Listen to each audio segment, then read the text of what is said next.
Hello everyone. हम लोग polity के इंपॉर्टेंट सेगमेंट्स को देख रहे थे। उनमें से एक इंपॉर्टेंट सेगमेंट है Indian judicial system. Supreme court, high court, district court, tribunals, कई सारे नाम आपने सुने होंगे। इनके बीच में रिलेशंस क्या है, किसकी क्या फंक्शनिंग है, ये सारी चीजें हमारे एग्जाम पॉइंट ऑफ व्यू से इंपॉर्टेंट है। क्योंकि ये मान के चलिए यदि पॉलिटी से 8 से 10 सवाल किसी पेपर में कवर हो रहे हैं तो उसमें से एक सवाल या दो सवाल तो आपके जुडिशियल सिस्टम को वो कवर करेगा ही करेगा। और दूसरी बात, ये करंट अफेयर्स के पार्ट भी रहते हैं। किसी ने जज का रिटायरमेंट हो गया, कोई नए जज आ गए, तो इस वजह से ये न्यूज में भी रहता है। बात करें जुडिशियल सिस्टम, वो भी कहाँ की, इंडिया की, इंडियन जुडिशियल सिस्टम। इंडिया की जुडिशियल सिस्टम में हमने supreme court, high court, district court, कई सारे ऐसे नाम सुने हैं। ट्रिब्यूनल्स के भी नाम सुने हैं। इनके बीच में रिलेशंस क्या है, मैं आपसे पूछूं, क्या सुप्रीम कोर्ट, हाई कोर्ट दोनों अलग अलग हैं? क्या सुप्रीम कोर्ट और हाई कोर्ट दोनों अलग अलग छोर पे हैं? क्या दोनों अलग अलग हैं? मतलब क्या इनके बीच में कोई रिलेशन है या नहीं है? हमारे यहाँ पर इंडियन जुडिशियल सिस्टम की बात करें तो इंडियन जुडिशियल सिस्टम को बोला जाता है integrated judicial system. What is the meaning of integrated judicial system? कि जितने भी ये कंपोनेंट्स हैं जुडिशियल सिस्टम के, हमारे supreme court, high court, district court, all these are connected with each other. Tribunals को अलग कर दीजिए, वो अल्टरनेट डिस्प्यूट रिजोल्यूशन सिस्टम का पार्ट है। हमारे यहाँ पर जो ट्रेडिशनल जितने भी जो जुडिशियल बॉडीज हैं ये सब कनेक्टेड है, इंटीग्रेटेड है। और इसको हम कैसे देखेंगे?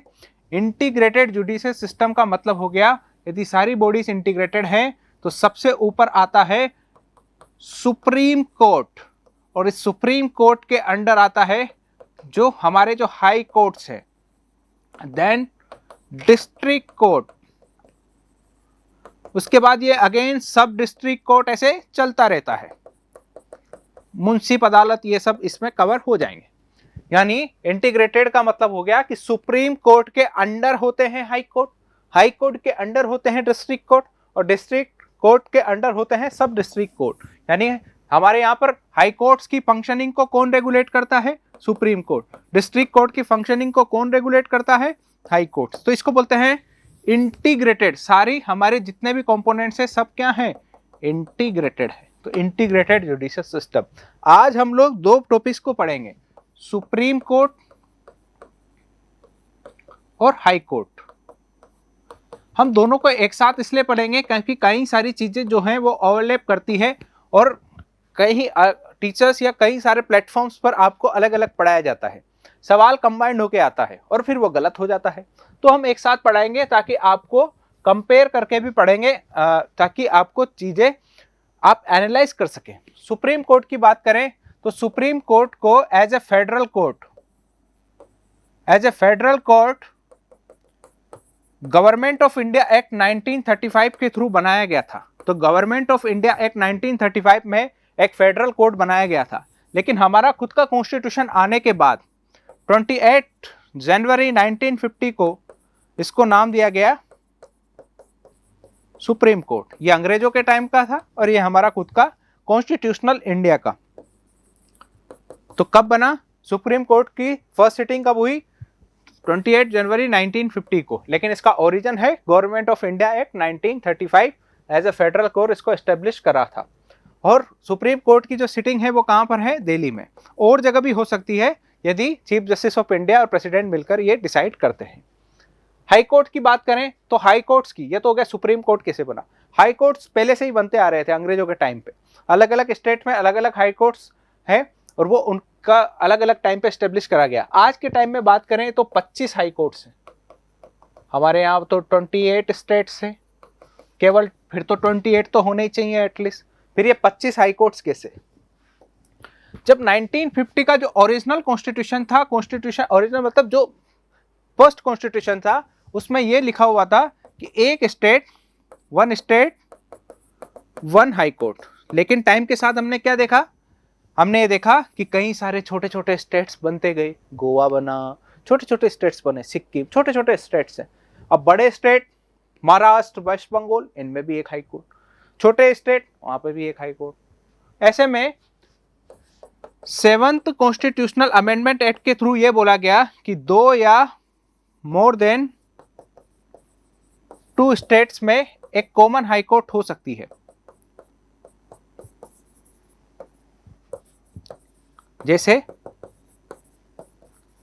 जैसे बॉम्बे हाई कोर्ट की बात करें तो बॉम्बे हाई कोर्ट मतलब महाराष्ट्र, गोवा, दमन and Diu and Nagra Haveli, Dadar and नागरा हवेली, ये सब इसके जुडिक्शन, यानी दो या दो से ज्यादा स्टेट या यूटीज। दो तीन बातें आपको यहाँ पर याद रखनी है, फैक्चुअल चीजें हैं। 7th कॉन्स्टिट्यूशनल अमेंडमेंट एक्ट 2023 में हमारे यहाँ पर कितने हाई कोर्ट्स हैं? 25 हाई कोर्ट्स हैं। इन 25 हाई कोर्ट्स में 23 हाई कोर्ट्स तो हमारे स्टेट्स में हैं, जबकि 2 हाई कोर्ट जो हैं वो यूटीज में है। यूटीज कहाँ कहाँ पर? केवल दिल्ली एंड जम्मू एंड कश्मीर। और जो सबसे लेटेस्ट हाई कोर्ट है वो है आपका आंध्र प्रदेश हाई कोर्ट, जो कि 2019 में बना था। तो 3-4 बातें, 23 + 2 Delhi and J&K and latest Andhra Pradesh high court. ठीक है, आगे बढ़ते हैं। अब हाई कोर्ट्स में कई सारे जज होते हैं, तो जजेस का बात करें तो कंपेयर करते हुए पढ़ेंगे नंबर ऑफ जजेस in supreme court and high court.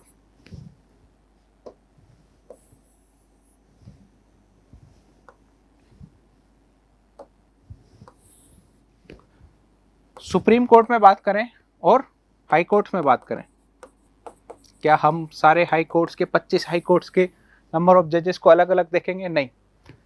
Supreme court में प्रेजेंट टाइम पे 34 जजेस हैं, जिसमें से एक chief justice of India plus 33। और जब 1950 जब बना था ये 28 जनवरी 1950 को, तो टोटल इसमें 8 जज थे, जिसमें से एक तो हो गए chief justice of India and 7 other जज।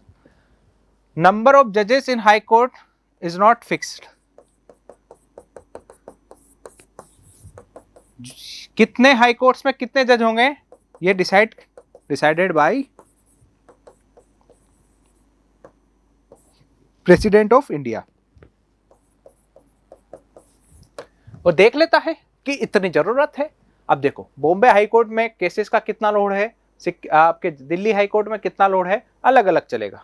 हर हाई कोर्ट में कितने केसेस हैं, कितनी जरूरत है, तो वो अलग अलग रहेगी। अब हर हाई कोर्ट में आप फिक्स नहीं कर सकते कि 25 जज रहेंगे, कहीं पर काम ज्यादा है, कहीं पर जज मूंगफली खाएंगे क्योंकि काम नहीं है। तो ऐसे में अलग अलग हाई कोर्ट में देख लेता है और जरूरत के हिसाब से टाइम टू टाइम इसको अपडेट करा जा सकता है। बात करें ये 34 जजेस कौन होंगे, इनको अपॉइंट कौन करेगा? ये डिसाइडेड प्रेसिडेंट करेगा, लेकिन कौन जज बनेगा इसको डिसाइड कौन करेगा? तो बात करें ये जज कौन बन सकता है, और वो जज पहले तो हम देखेंगे कि ये 34 जजेस बनने हैं, तो ये तो 34 लोग कौन है। यहाँ पर कोई बन रहा है फिक्स, हाईकोर्ट में कोई जज है तो वो कौन हो सकता है? तो पहले हम अपॉइंटमेंट देन पहले क्वालिफिकेशन देन अपॉइंटमेंट। बात करें क्वालिफिकेशंस, तो सुप्रीम कोर्ट के और हाई कोर्ट के जज की क्वालिफिकेशन देखेंगे। सुप्रीम कोर्ट के जज के लिए फर्स्ट क्वालिफिकेशन है सिटीजन ऑफ इंडिया, और इसके लिए भी क्वालिफिकेशन है first common citizen of India. को कंपेयर करने के पढ़ने का ये फायदा है कि क्या क्या कॉमन है क्या क्या नहीं। सेकंड, ये तो होना ही चाहिए। दूसरा, वो इन 3 में से कोई भी एक कंडीशन फुलफिल करता हो, जैसे वो किसी हाई कोर्ट का जज हो,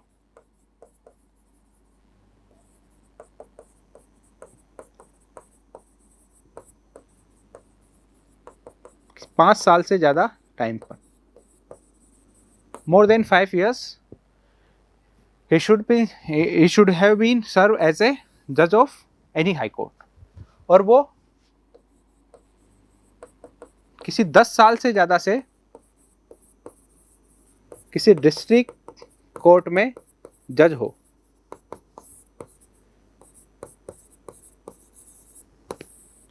या फिर उसे 10 साल से ज्यादा से टाइम हो गया हो एज ए एडवोकेट, वकील के रूप में काम करते हुए इन किसी हाई कोर्ट या हाई कोर्ट्स, एक से ज्यादा हाई कोर्ट, सब में मिला के 10 साल से ज्यादा का टाइम हो गया। और इधर भी सेम चीज 10 साल से ज्यादा का एक्सपीरियंस हो वेरियस हाई कोर्ट्स में। या कंफ्यूज मत होना, डिस्ट्रिक्ट नहीं है इस सेकंड वाले में।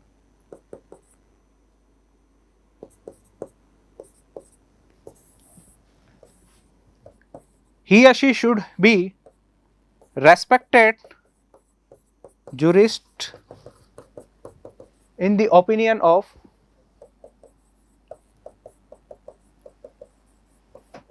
प्रेसिडेंट, जबकि इधर ऐसा नहीं है। वो प्रसिद्ध न्यायवादी या रेस्पेक्टेड जूरिस्ट हो प्रेसिडेंट की नजरों में, आपकी नजरों में होने से कोई काम नहीं चलेगा, प्रेसिडेंट की नजरों में। तो ये क्वालिफिकेशंस है। जब हम प्रेसिडेंट के बारे में पढ़ते थे, वाइस प्रेसिडेंट के बारे में पढ़ते थे, तो हम ये देखते थे प्रेसिडेंट के लिए, वाइस प्रेसिडेंट के लिए मिनिमम 35 ईयर चाहिए, लोकसभा का इलेक्शन लड़ने के लिए 25 चाहिए, राज्यसभा का लड़ने के लिए 30 चाहिए, एमएलए के लिए 25 चाहिए। यहाँ पर इस तरीके का कोई क्राइटेरिया नहीं है। तो यहाँ पर क्वालिफिकेशन में सबसे इंपॉर्टेंट टॉपिक है, याद रखना, no any minimum age criteria for appointment.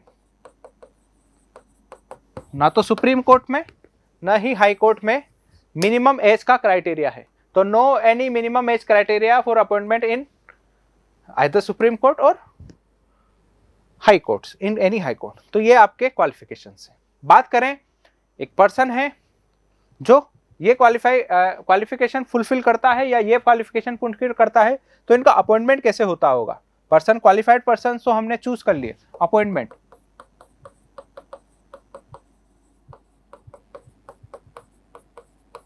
देखो कॉमन है, तो आपको चीजें समझ में आ रही होगी कि कहां कहां पर डिफरेंस है। सेम सेम, थोड़ा सा डिफरेंट, ये यहां पर है, ये यहां पर नहीं है। तो मिला के पढ़ने का, कंपेयर करने पढ़ने का फायदा तो है। अपॉइंटमेंट ऑफ जजेस, both supreme court and high court जजेस आर अपॉइंटेड बाय, जो सुप्रीम कोर्ट,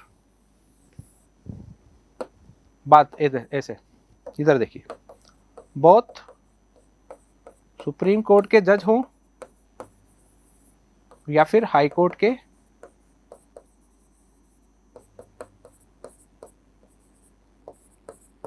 जज हो, अपॉइंटेड बाय प्रेसिडेंट, सेम है, इसीलिए तो साथ में पढ़ा रहे, प्रेसिडेंट ऑफ इंडिया। लेकिन हालांकि ये बोला गया है कि ये कंसल्टेशन करेंगे जुडिशरी के साथ। जैसे हाई कोर्ट के जजेस का अपॉइंटमेंट करना है तो चीफ जस्टिस ऑफ इंडिया के साथ कंसल्ट करेगा कौन, president of India. Supreme court के चीफ जस्टिस का अपॉइंटमेंट करना है तो जो बाकी के जज है या हाई कोर्ट के जज है उनके साथ कंसल्टेशन करेगा। तो president of India after consultation with judiciary. अब देखो, कंसल्टेशन को लेकर विवाद रहता है। कंसल्टेशन, आप किसी के साथ किसी मैटर पे कंसल्ट करते हो तो कई बार ये होता है कि कंसल्ट मतलब बोलता है कि यार हमारी तो ये इच्छा है, बाकी आप अपने हिसाब से देख लेना। और कई बार आप कंसल्ट करते होंगे स्पेशली अपने पेरेंट्स के साथ, तो बोलते होंगे तेरी इच्छा गई तेल लेने, यही चीज़ है, आपको कंसल्ट क्यों करा। कंसल्ट मतलब वो आपकी सहमति है, मतलब ये अब यही होगा, तो उसको बोलते हैं कॉन्करेंस। आइडियली तो कंसल्टेशन का मतलब होता है आप अपने व्यू को एक्सचेंज कर रहे हो, लेकिन आपने व्यू मानना है नहीं मानना। अब बात यहाँ आती है आफ्टर कंसल्टेशन विद जुडिशरी। आपने कंसल्ट करा कि XYZ इस पर्सन को जज बनाना है, तो ये बताइए वो कंसल्ट जो करा वो प्रेसिडेंट, उस क्या वो कंसल्ट थोपी गई है प्रेसिडेंट पे, उस कंसल्ट में जो एडवाइस आई, जो व्यू का एक्सचेंज हुआ, एक्सचेंज ऑफ व्यू हुआ, वो उसे मानेगा या नहीं मानेगा, ये इसको लेकर इशू करता है। तो इसी को लेकर आपके इश्यूज आते हैं। तो जब ये मुद्दा, कंसल्टेशन का मतलब क्या है, what is the meaning of consultation. Consultation का मतलब क्या केवल ओनली एक्सचेंज ऑफ व्यू है या फिर पूरी की पूरी सहमति है। बड़ा इश्यू है और इसी को लेकर मुद्दा भी रहता है कि क्या माने, कंसल्ट का मतलब है क्या। कंसल्ट को आप, जैसे आपने, इन्होंने एडवाइस करा कि इस पर्सन को हम अपॉइंट कर रहे हैं, अब यदि अपॉइंट करा तो अब प्रेसिडेंट बेचारा लफड़े में कि मैं मानूं या नहीं मानूं, ये बड़ा इशू रहता है। और इसी को लेकर कई बार मैटर्स जो हैं वो आपके कहाँ पर पहुंचे, जिसी को हमने आगे चल के यही चीज आपके कोलिजन सिस्टम ये सब में देखने को मिलेगी। तो कंसल्ट का मीनिंग क्या है, एक्सचेंज ऑफ व्यू या कॉन्करेंस। तो इस चीज को लेकर जो कंट्रोवर्सी क्रिएट हुई उसी को नाम दिया गया आपके जजेस केसेस, जिसमें हम फर्स्ट जज केस, सेकंड जज केस इस तरीके से हम लोग पढ़ेंगे। तो पहले डालिए आप, जब पहली बार मैटर आया तो उसको नाम दिया गया फर्स्ट जज केस। यहां पर आप फर्स्ट जज केस, इसमें क्या हुआ ये, इसके बाद ये हुआ 1982 में। तो फर्स्ट जज केस में ये बोला गया कंसल्टेशन का मीनिंग है ओनली एक्सचेंज ऑफ व्यू, यानी माने तो ठीक, नहीं माने तो ठीक। ये लेकिन ये मैटर यहां पर शांत नहीं हुआ। इसके बाद आया आपका सेकंड जज केस। नहीं नहीं नहीं, एक्सचेंज ऑफ व्यू नहीं है, बल्कि बात माननी ही पड़ेगी। 1993 के सेकंड जज केस में बोला कि कंसल्टेशन का मीनिंग है सहमति, कॉन्करेंस। लेकिन इनका सहमति में भी फिर ये बिड़ गए। फिर मैटर ये आया कि कई बार ऐसे देखने को मिला, ठीक है आपकी सहमति ठीक है, लेकिन 1993 से 1998 के बीच जब थर्ड जज केस आया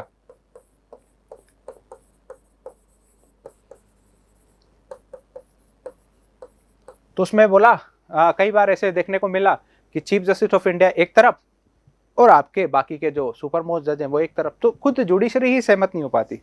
तो इस थर्ड जज केस में कोलेजियम सिस्टम लाया गया। What is the meaning of collegium system? Collegium system एक बॉडी बनाई गई जिसको 3 काम दिए गए। जजेस का 3 काम थे इसके। सुप्रीम कोर्ट के जजेस का अपॉइंटमेंट, हाई कोर्ट के जजेस के अपॉइंटमेंट पे कंसल्टेशन प्रोवाइड कराने वाली एक बॉडी जिसको कोलेजियम सिस्टम नाम दिया गया। हाई कोर्ट के जज का अपॉइंटमेंट और हाई कोर्ट के जज का ट्रांसफर। पर सुप्रीम कोर्ट तो एक ही है, हाई कोर्ट 25 है, तो एक हाई कोर्ट से दूसरे हाई कोर्ट में जाएगा तो हाई कोर्ट के जज का ट्रांसफर। ये 3 काम दिया गया। तो बात करें सुप्रीम कोर्ट के जज का अपॉइंटमेंट, हाई कोर्ट के जज का अपॉइंटमेंट और हाई कोर्ट के जज का ट्रांसफर। तो बात करें कोलेजियम की, तो कोलेजियम बॉडी कौन कौन थी? अब तीनों में कोलेजियम बॉडी अलग अलग थी, तो कोलेजियम बॉडी किस में क्या थी ये चीज समझो। पहला क्या था? सुप्रीम कोर्ट के जज का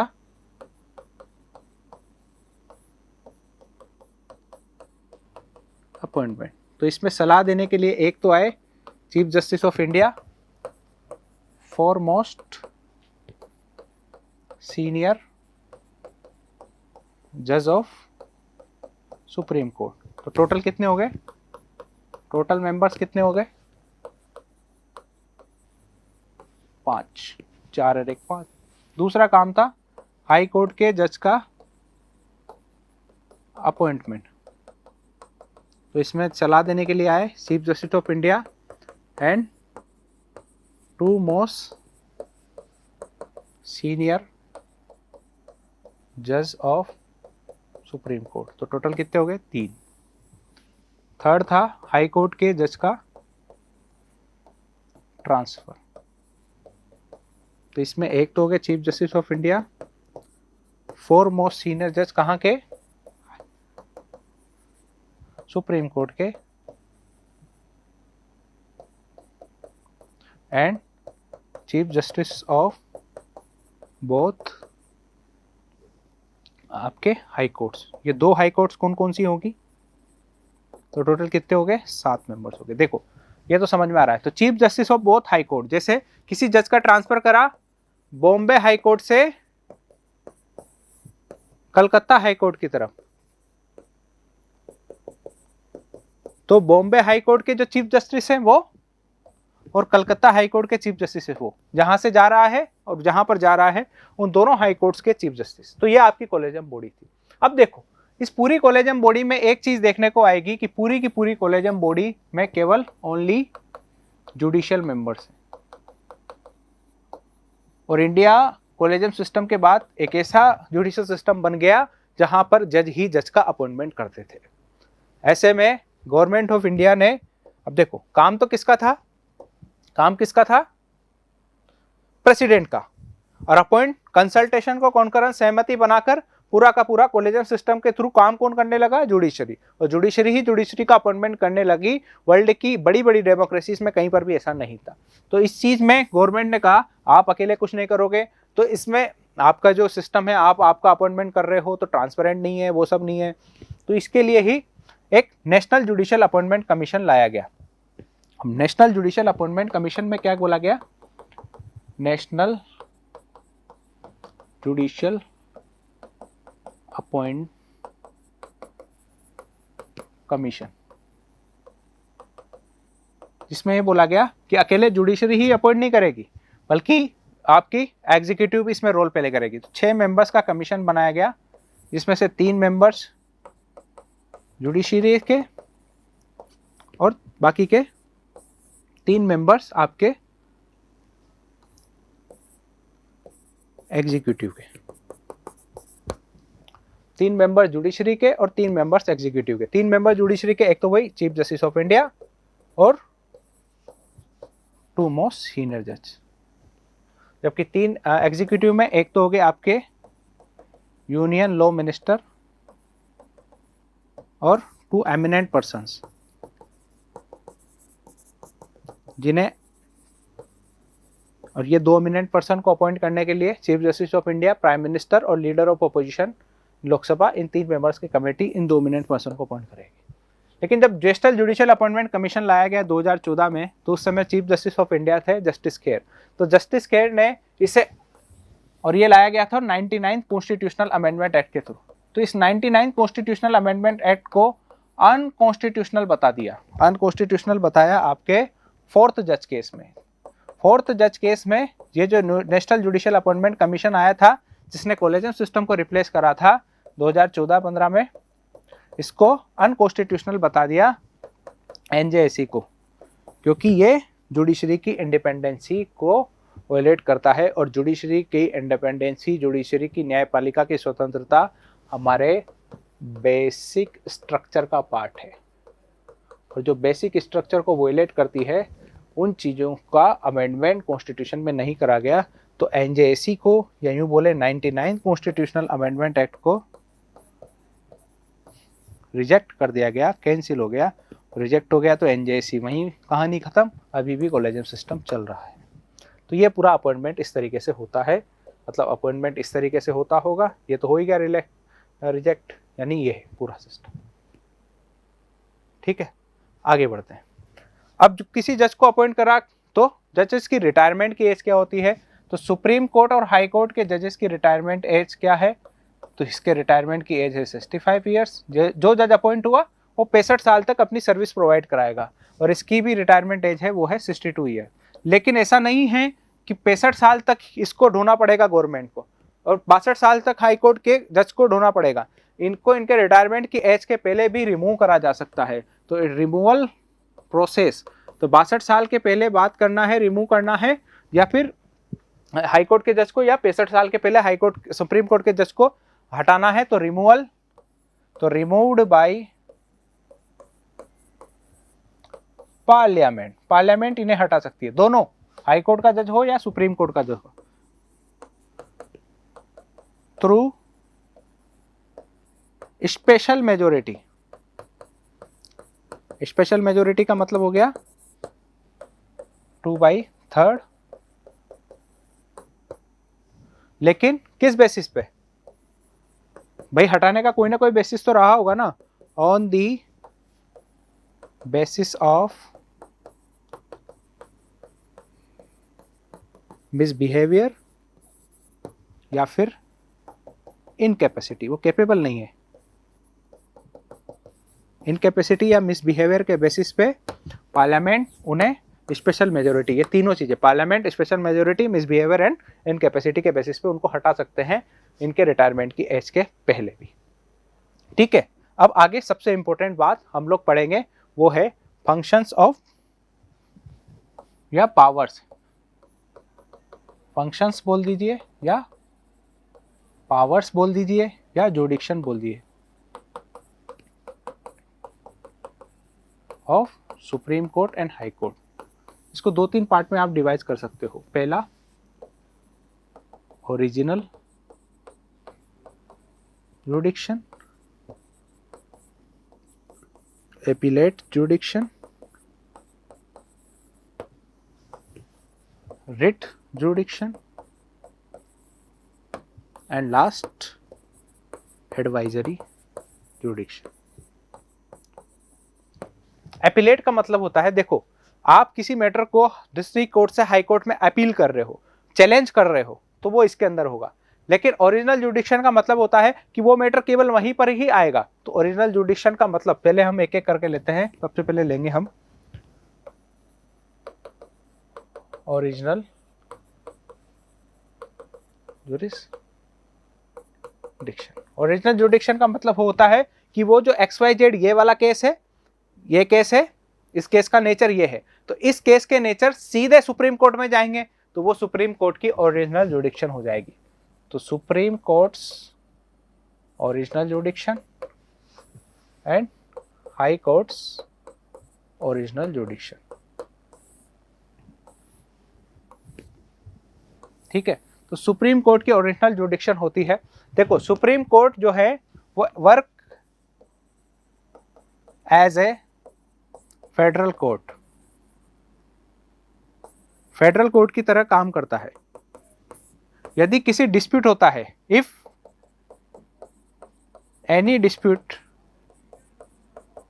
बिटवीन सेंटर, एक ऐसा डिस्प्यूट है जिसमें सेंट्रल गवर्नमेंट है वर्सेस स्टेट गवर्नमेंट या गवर्नमेंट्स, दूसरा मैटर, या फिर सेंट्रल गवर्नमेंट और सेंटर के साथ कुछ स्टेट की गवर्नमेंट्स हैं, एक तरफ है, दूसरी तरफ कुछ स्टेट गवर्नमेंट्स हैं, जैसे वेस्ट बंगाल और आपका राजस्थान गवर्नमेंट एक तरफ हो गए ऑपोजिशन वाले, और सेंटर के साथ यूपी आ गया, एमपी आ गया, उनके सारे एक तरफ हो गए स्टेट गवर्नमेंट। या फिर कई बार दो स्टेट्स के बीच का इशू है, जैसे बेलगावी को लेकर, बेलगावी एक विलेज है, उसको लेकर महाराष्ट्र और कर्नाटक के बीच का इशू है, तो कभी भी देखना बेलगावी का मैटर का इशू सीधा सुप्रीम कोर्ट में आएगा, क्योंकि स्टेट वर्सेस स्टेट के बीच का कोई डिस्प्यूट होता है तो वो किसके जुडिक्शन में आता है, सुप्रीम कोर्ट की। यानी ये सारे मैटर्स यदि इस नेचर का एज ए फेडरल कोर्ट की तरह काम करता है, ये कोई मैटर फंसता है, तो ये सारे मैटर सीधे, ओरिजिनल जुडिक्शन है मतलब सीधे सुप्रीम कोर्ट में लाए जा सकते हैं। और वो सारे मैटर्स जो हाई कोर्ट में सीधे इंट्रोड्यूस करे जा सकते हैं, उनमें से है मैरिज रिलेटेड मैटर्स और एमपीस और एमएलएस के इलेक्शन से related matters, cases related to election of MP, MLAs and marriage. जबकि एपिलेट, जबकि दूसरी क्या थी,